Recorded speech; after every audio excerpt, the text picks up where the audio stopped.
Most of our dreams are not very significant. You see, in Malaysia, generally, about the age of 7, we go to school. Now, there are some people, before that age, before the age of going to school, sometimes things on the past life, they come more easily. So, some people, including myself, we have certain dreams, certain sometimes convictions about yourself in the past that could be quite accurate. And then sometimes after going to school, some of those dreams that you used to have before going to school, they cease, they stop, because when we start going to school, then we make a lot of friends, and our attention is caught by many things, worldly things. So our interest in all these worldly things start to increase, and so we forget some of those things from our past life. But sometimes if we meditate and we attain good concentration, and then as I said last night, the definition of sati by the Buddha is that if a person has sati, he remembers what was said and done a long time ago. So when we have very good concentration, sometimes memories of things that we have forgotten so long ago, when even before we were 1 year old, they come back very clearly, without any effort to remember. And then sometimes also in the dreams, you dream about your past life. And for example, you dream that you were in a certain country, but you've never been to that country, but you're sure that you were in that country. And so when the mind becomes sharper, then we tend to remember better. But most of our dreams are not worth thinking much about it. But for them, because they say that this, their Rinpoche, the precious one, must take rebirth again and again, so they start looking.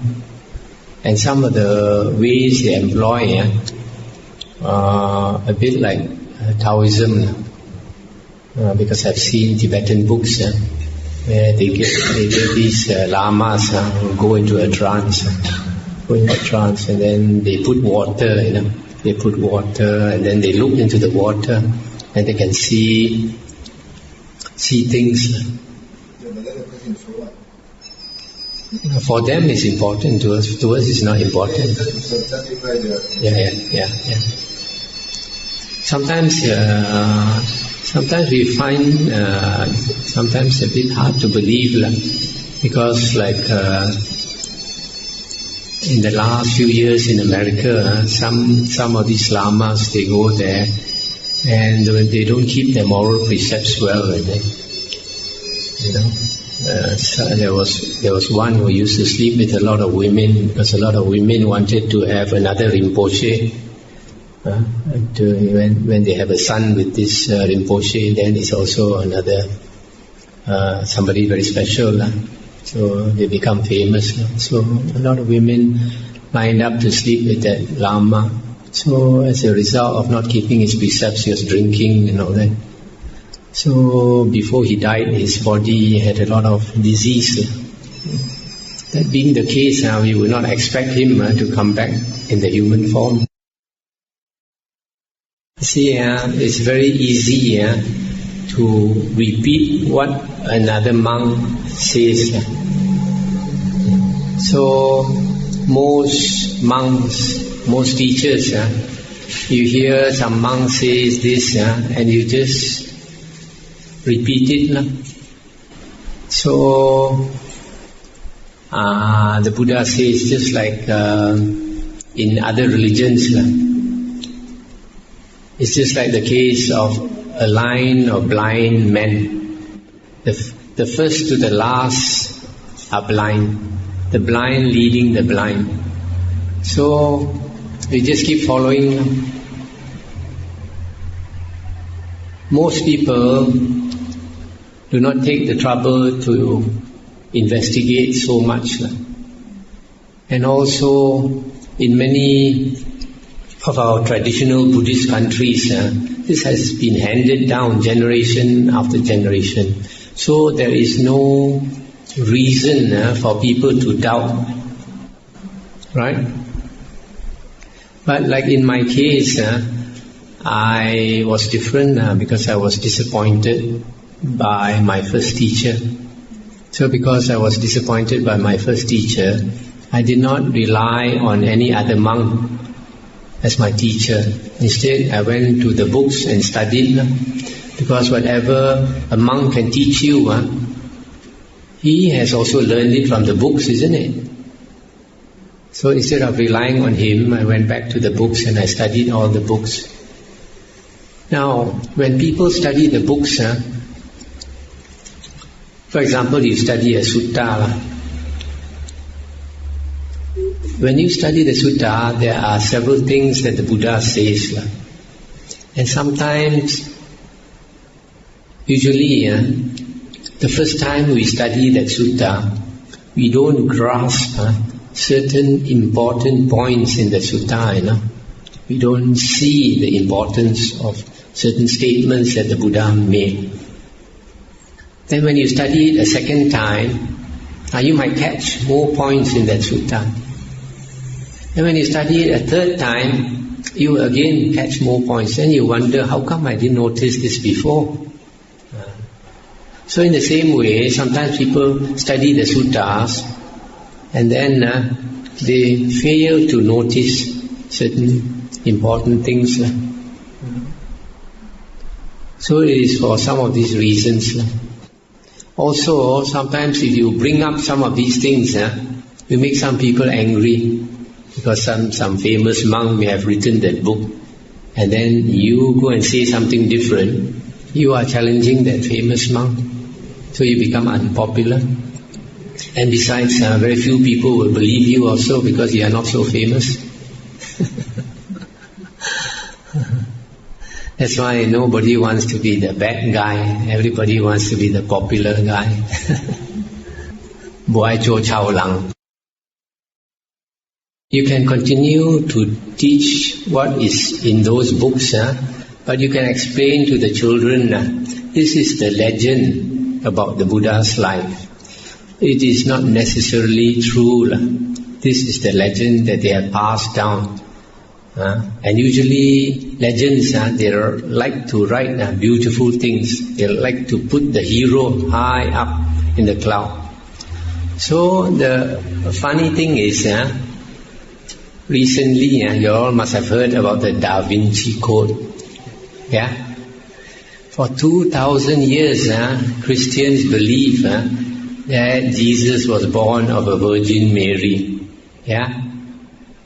And all the good things about Jesus. Now, people start to make research and found that in the Bible it is actually stated that when Joseph married Mary, that she had already conceived. So Joseph was not the father of Jesus. So because she had already conceived, they assume that God made her pregnant. Now after doing a lot of research, scholars come to the conclusion that she was either raped or seduced by a Roman soldier. So that makes Jesus an ordinary person. So why for 2,000 years nobody dug this up? Why 2,000 years everybody believed? Millions and billions of people believe. Now somebody comes up with this statement, shock everybody. Because he took the trouble to go and investigate. Most people never want to take the trouble. They just follow what the book say. The book say like that, I also follow like that. No? But very few people in the world will take the trouble to go and research and actually find out whether it is like that or not. So I'm one of those stupid people who go and research and find out this kind of thing and become unpopular. Now you have not come to that stage where you don't need a teacher. Now you need a teacher.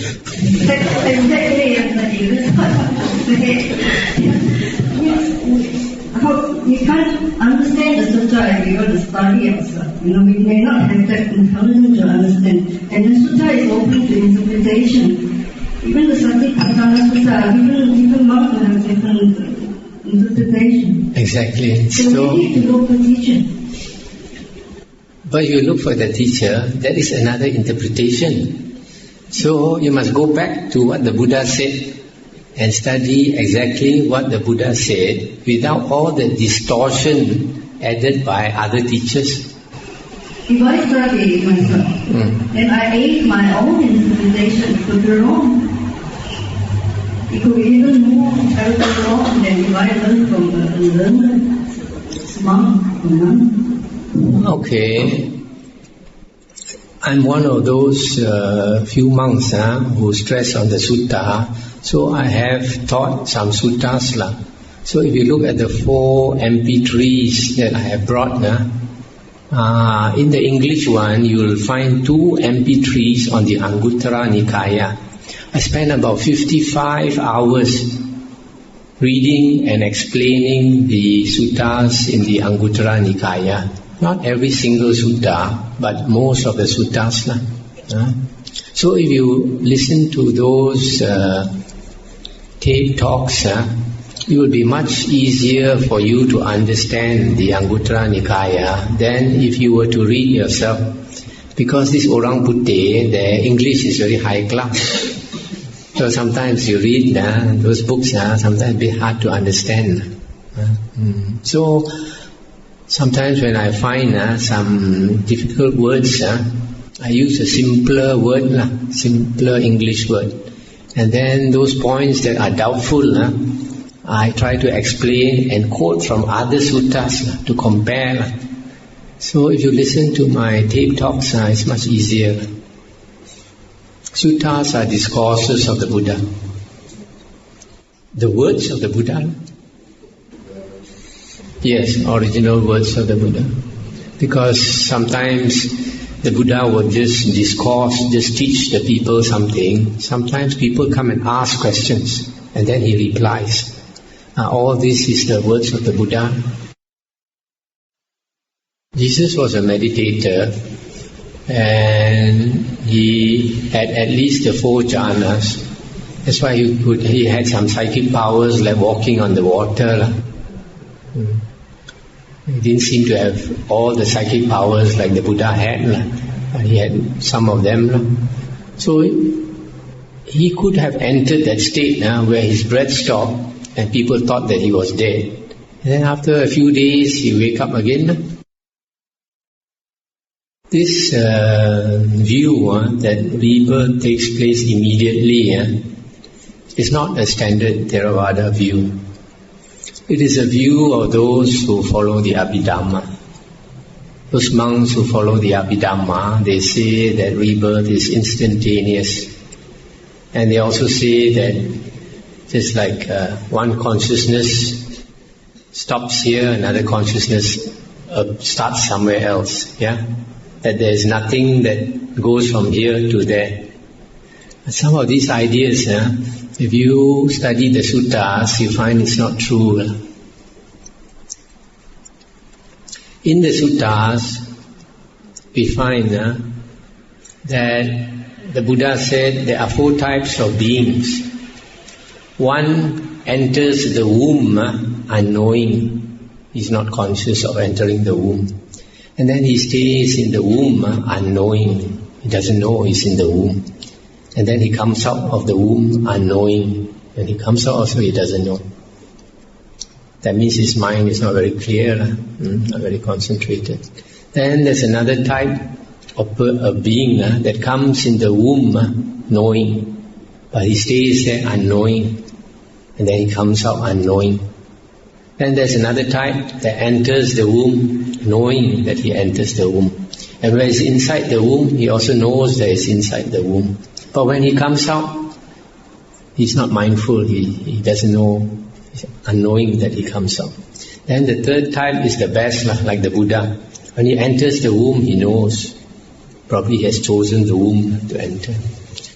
When he's inside the womb also he knows. When he comes out also he knows. So that shows there is something that enters the womb. It's not that there's nothing that enters the womb. Okay, and then in the suttas the Buddha says, if a being is to be reborn as a human being, okay, if there's going to be a human birth, 3 conditions must exist. Firstly, the mother and father must come together. Secondly, the mother must be in the right season, fertile. Thirdly, there must be this being that is waiting to enter the womb. Only with these 3 conditions that the human birth can occur. So this being which is due to be reborn in the womb, when he dies, he has an existence called an antara bhava. Antara bhava means intermediate existence. Intermediate existence. In our early suttas, a rebirth, there are 5 destinations of rebirth. Heavenly being, human being, these 2 are sugati, happy destinations of rebirth. Then there are 3 woeful destinations of rebirth, the ghost, the animal, and the hell realm. So there are only 5 destinations of rebirth. But in the Abhidhamma, they added 1 more, just like in Mahayana books. So you can know that this is a later idea. They added the asura. It was not mentioned by the Buddha. Asuras are actually devas. Definitely devas in the Digha Nikaya is mentioned. So, if a person is due for a human rebirth, the moment he dies, he has an intermediate existence, which is not one of these 5. And the Buddha never bothered to explain this existence. He just says it is not one of these. It is just like a temporary stage, waiting to enter the womb. So, since this being that is entering the womb must wait for the right conditions, maybe if a person dies and is due to be reborn as an animal, he also may have to wait for a chance to enter the animal womb. So these 2 have to wait, not immediate. How long he has to wait, we don't know. It depends on the conditions. But there are some people like Professor Ian Stevenson, he's a professor in America. He has funds for research on rebirth.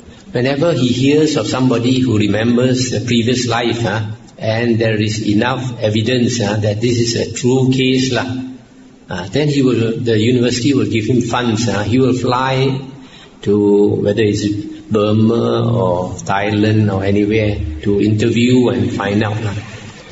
So another person who has written about rebirth is this Francis Story, one Englishman.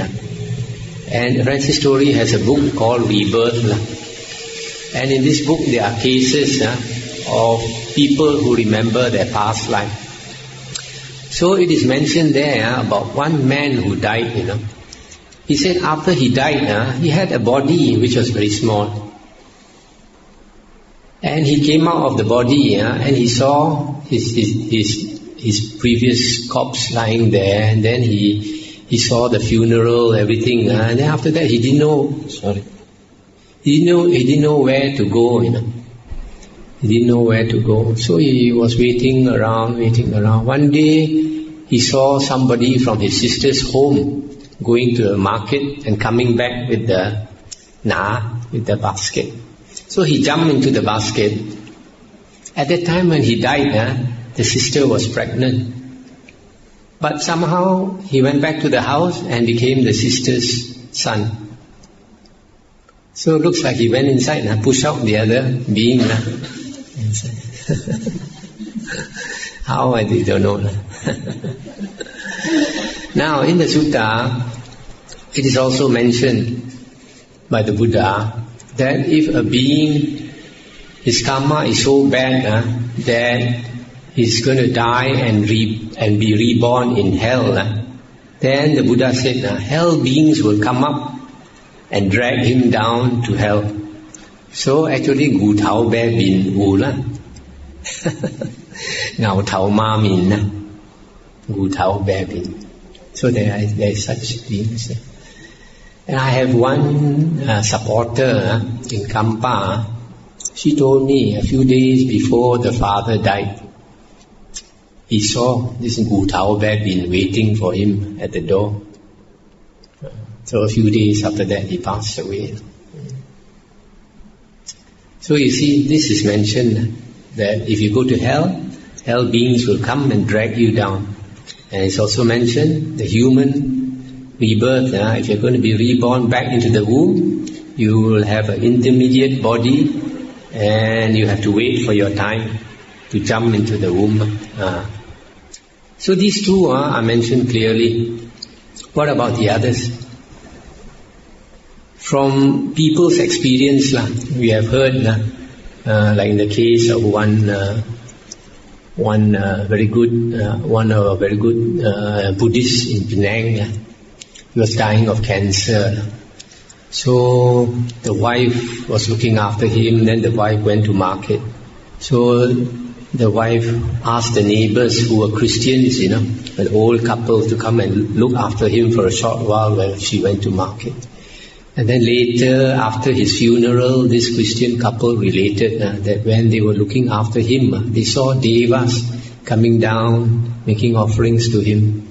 So maybe people who are due to go to heaven, devas will come and bring you to heaven.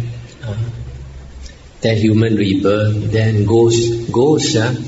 I've heard stories of one person. He was a very fierce woman, very, very fierce. So 2 days before she died, her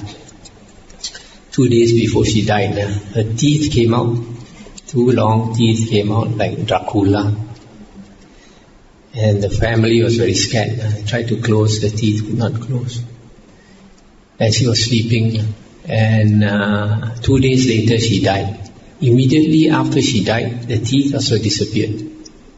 That shows she had taken the form of that ghost and still in the body, but already taken that form. So it looks like ghosts also should be immediate. So animal probably have to wait, and then hell will be dragged down. So this is the early Buddha's teaching. Not all is immediate. This being, in Chinese we call it Ling Hun. This Ling Hun is just a bundle of energy. This bundle of energy is ever changing, right? But it carries with it the memories, carries with it the characteristics of that person, the DNA of that person. So if that person has a particular face, so it's inside that ball of energy. So when he takes rebirth, also he will have that same kind of face. Now coming back to what you said about the father, we Chinese believe that if your relative passes away, after 7 days he comes back. Most of the time it's true, but not necessarily 7 days. Sometimes after 1 day, sometimes after 2, sometimes 3, 4, 5. And most of our humans, we come back as ghosts. Why? The Buddha did mention in the suttas that all beings, after we pass away, most of us will go into the woeful plains. It's very easy to go to the woeful plains. Very few come back as human beings, and fewer go to heaven. The higher you go, it's like a pyramid. The higher you go, it's less. The lower you go, more. So, why is it so easy for human beings to be reborn as a ghost? It's very simple to understand. Is that, just now I mentioned that heavenly beings and human beings are in that destination of rebirth called Sugati, happy destination of rebirth. The other three are Dukkati, from the word Dukkha, woeful destinations of rebirth. So because we are in a happy state of existence, every day that we live, we are using up our hoki, using up our good karma, our blessings. So the Buddha says heavenly beings, because of their very much blessings that they are enjoying life in the heavens. You hear about the Deva having 500 Devis as wives and all that. So having very nice time up there. Every day he enjoys himself, he's using up his karma. One day when his karma is used up, cannot stay as a Deva anymore. He will fall down, he will die. So same with human being. We enjoy life, we use up our karma. The moment we die, even though you don't do much evil, but your karma, good karma has been used up. So you must go lower down. And the next one is ghost. Ghost is not as bad as animals, So it's natural to go into the ghost realm. But if your person is very violent character, very lustful, bad-tempered, then you go into the animal realm. And then if you cheat people, kill people, and then you go to the hell realm. So like if a person dies and immediately is reborn as a ghost, that ghost usually is very attached to the body, He will stay inside the body for some time. So like you said, you talk to your father and he seemed to respond. It's not surprising if he's still inside the body, but he may have died and turned into a ghost. There is no way to find out. If you try to find out, you get cheated. But if your relative is in the ghost realm and your relative is suffering and wants your help, he or she will let you know, either through dreams or coming back to the house and walking around to let you know. Sometimes the window opens by itself, the light opens by itself, the fridge open and close and all that, just to let you know. So why do they want you to know? Because they are in a state of suffering. However much we suffer as a human being, it is very little compared to the ghost realm. Ghost realm, they have nothing to eat. Every night they must walk the streets and eat the shit, CKCR and all that, the corpses and all the dirt they have to eat. During our grandparents' time or parents' time, they had this, they didn't have these modern toilets, they have these rubber buckets containing all the shit. Sometimes people walk into the toilet and then they are doing their job and then they look down, they see a ghost there and they faint. So you see, ghosts go to such dirty places to eat all the dirty things because they have nothing better to eat. So when they are in that state, they come back. I give you there are many real case stories. About 2 years ago, my friend in Kuantan called me up. My friend in the Buddhist society, he had just retired, so his mother passed away. And then after keeping in the house for a few days, then they buried the mother. One day after burying the mother came back and entered the sister's body and called his name. So he got shocked. No? The way the mother spoke, is the lips moving also exactly like the mother, the voice also exactly like the mother. And he told my friend, he said, I have something very important to talk to you about. And I'm very sorry, I have to borrow, mention the daughter's name. So I have to borrow her body to speak to you, but I have no choice. I know it makes her very tired, she said. She said, I have to speak now, otherwise later I have no chance to speak. And she said, she's very suffering a lot. And she comes back to the house, even her own house also she cannot enter. There's this house spirit. When you are a human being, you are the boss, you walk in and out. After you become a ghost, it's in different state already. The house spirit will block you, you cannot enter. Don't recognize maybe. So she was feeling a lot of dukkha. So my friend, being very ignorant of the Dhamma, he said, Mo Pin, Mo Pian. I said, you continue to walk. Say, where it's bright, you go. Where it's dark, you don't go. I was thinking, when you're in the ghost realm, everywhere is dark, isn't it? Where the bright place? So the mother realized that he couldn't help her, so she left. Ghost stories are very interesting, Tell you another one. Many years ago in Penang, I had one lady supporter. Actually, she's a very pleasant Thai lady, married to a Malaysian Chinese in Penang. And the husband was not a very straightforward guy. So he will bring the wife to the temple and let her do dana, and then he'll go away, and 2-3 hours later he'll come and pick her up. So he himself never wanted to go into the temple. But one day he got sick, very sick to the point where he coughed blood. Then he thought he was going to die, so he prayed to heaven for life. And he made a vow that if he lived, he would change his ways. He would not cheat people. He would come to the temple to do dana and learn the Dhamma and all that. And then he lived. So after that, he started coming and used to see me regularly and ask me a lot of questions about Dhamma. I started to teach him the Dhamma, and I was learning quite fast. And then Chinese New Year came. The sister came back from KL, went to visit the mother in the old wooden house.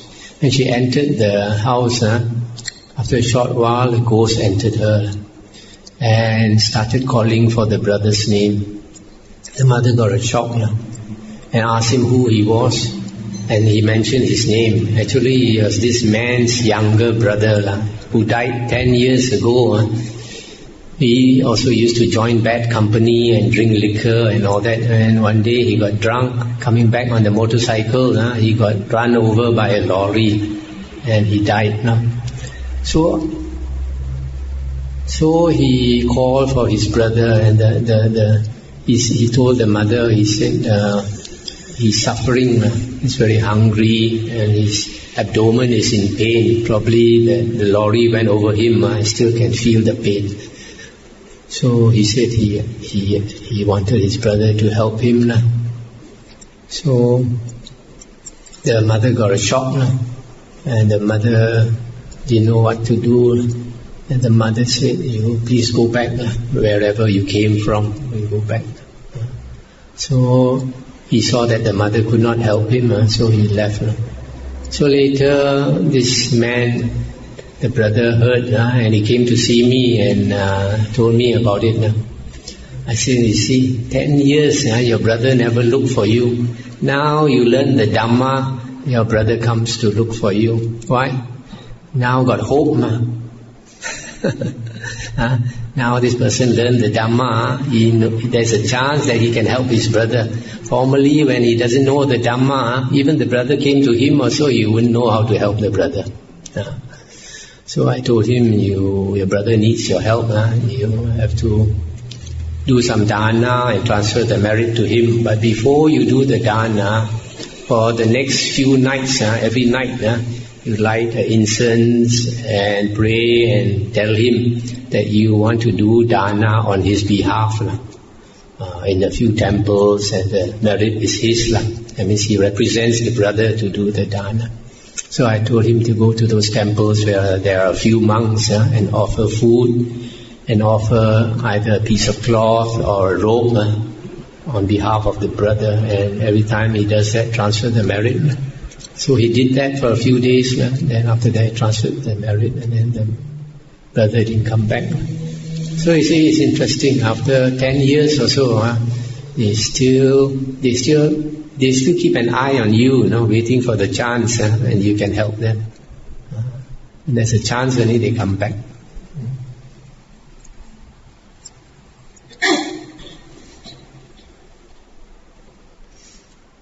In Timor, where I stay, these villagers told me that 15 years ago, two sisters about 15, 16 years old, around our area there is a Kinta Valley, a lot of ex-mining ponds, So these two sisters, they want to gather, this lotus flower, the seeds. People like to eat the seeds of the lotus flower.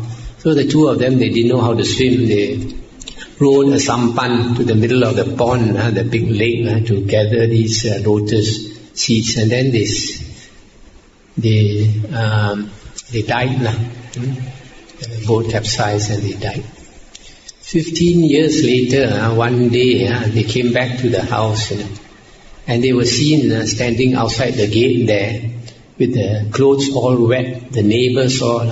The neighbor was surprised. Who are these two young girls peeping into the house, looking very anxiously at the gates there, looking into the house? So the neighbor looked carefully and got a shock, realized that these two girls died 15 years ago, and they still come back. After that, they went away. Then the neighbor told the grandfather. The grandfather was very surprised. And so he, like a lot of our Chinese, they are not Buddhists, they don't know what to do. They go and engage the Molo, Sai Kong, come and pray. But ghosts, you pray for them, they don't want all your prayers. Just like you go to Africa, the Africans are hungry, you do chanting for them, they're happy or not? They want makan, isn't it? They want clothes, isn't it? So we should offer these two things, food and clothing.